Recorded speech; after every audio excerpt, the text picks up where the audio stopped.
Okay, well, nobody ever accused me of being a great artist, so I'm going to give you the closest I can to a depiction of the Eclipse airframe and its fuel system. So, for the purposes of this chalk talk, there's our sump tank, and off of our sump tank we have an electric-driven boost pump. That goes down to a firewall shutoff valve, and of course there's the fuel transfer valve. Then the fuel goes into the engine through the low-pressure mechanical-driven pump and then the high-pressure mechanical-driven pump. And next we have a fuel filter.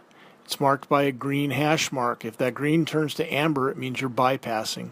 Next we have two ejector transfer pumps. One misspoke. One is an ejector transfer pump and one is an ejector boost pump. There we go. And then there's the return line to the ejector pumps, which is what powers them. They have no moving parts. How much fuel does the Eclipse shed hold? Well, 1,722 pounds total, or if you guess 1,698 usable, you've done your homework.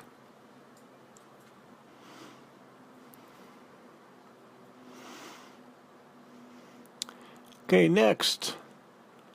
What are the approved fuels for the Eclipse 500? We have three types. We have Jet A, JP8, and Jet A1. Each of them must contain Prist. Jet 8 already has Prist premixed.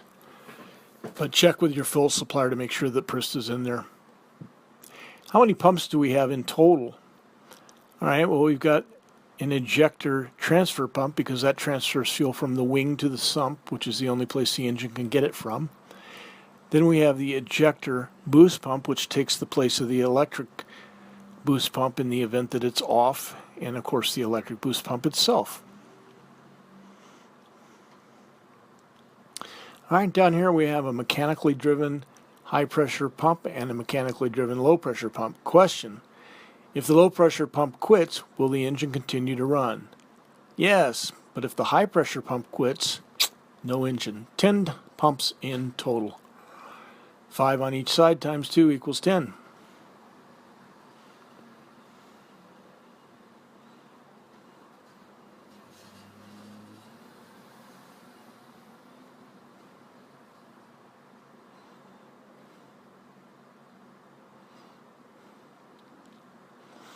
Okay, next question.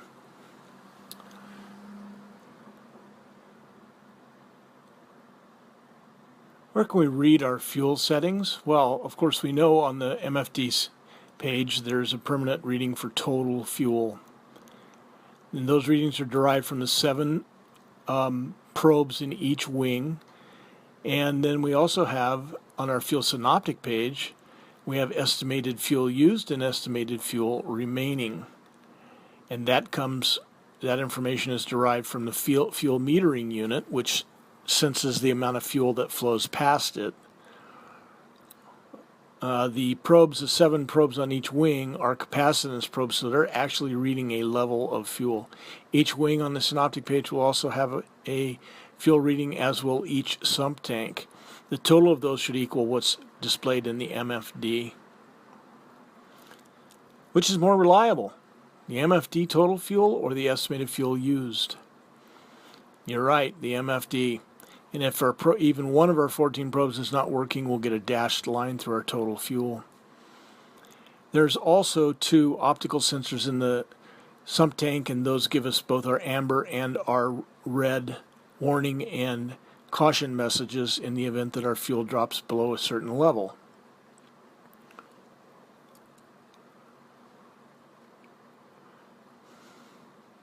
If we have a leak, how would we know that? Well, we could look out the window for one thing, but typically we will see a difference between the estimated fuel remaining and the MFD total fuel. The total fuel is going to be lower because it's actually sensing the amount of fuel in the tank, whereas the estimated fuel remaining only knows from a snapshot what it started with and how much has gone through it, which it deducts. So our first clue would be if there was a big difference between the MFD and the estimated fuel.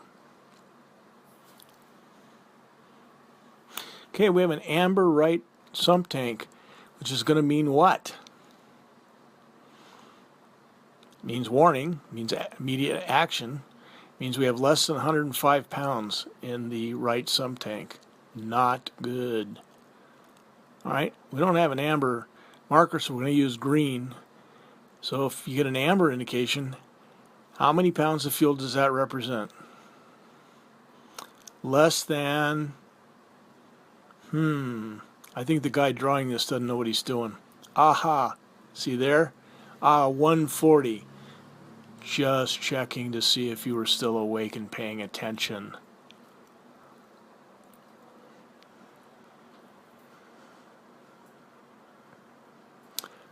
All right. Next on our fuel synoptic page, we're going to have auto balancing. At what point does auto balancing start? You're right, 50 pounds. You have more than 50 pounds in balance, it starts automatically transferring. It stops at 10 pounds, and the maximum in balance is 65 pounds.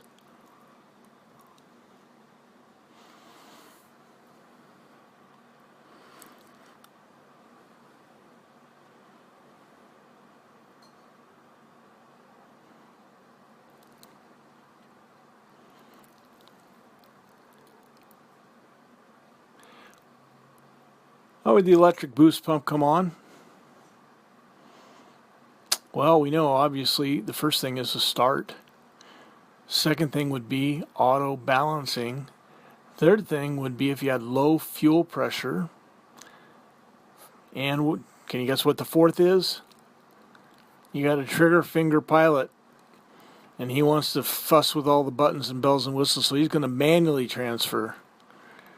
Well, not always a good idea, because I typically, when I do it, I end up with more fuel on the wrong side than I intended to, because I lose track. It's better to let the auto fuel balancing work. But if you do insist on doing it yourself, keep your finger on the button until you stop transfer. Okay, the FMU is right there. It's the other side of the filter. The filter does not contain the heat exchanger. The FMU does. It's an oil cylinder that heats your fuel and cools your oil. You can see the return line from the high pressure pump goes to both of the Venturi pumps to power them.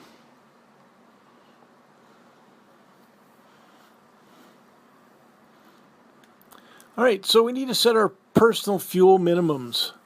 For myself, I never want to be on the ground with less than 400 pounds. That's my magic number. I don't think I've ever done that.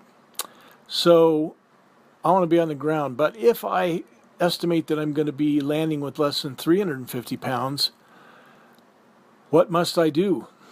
Declare min fuel to ATC. Now, is that an emergency? Does that constitute an emergency?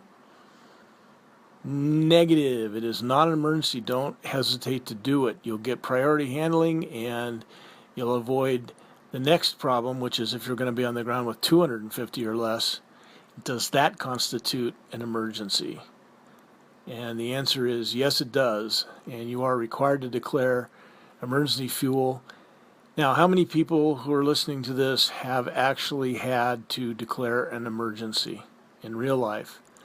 In my 40 plus years of flying, I think I've declared 14 emergencies. And in only one of those instances was I required to fill out any paperwork whatsoever. So if you even think maybe I should declare an emergency, you waited too long. Declare now.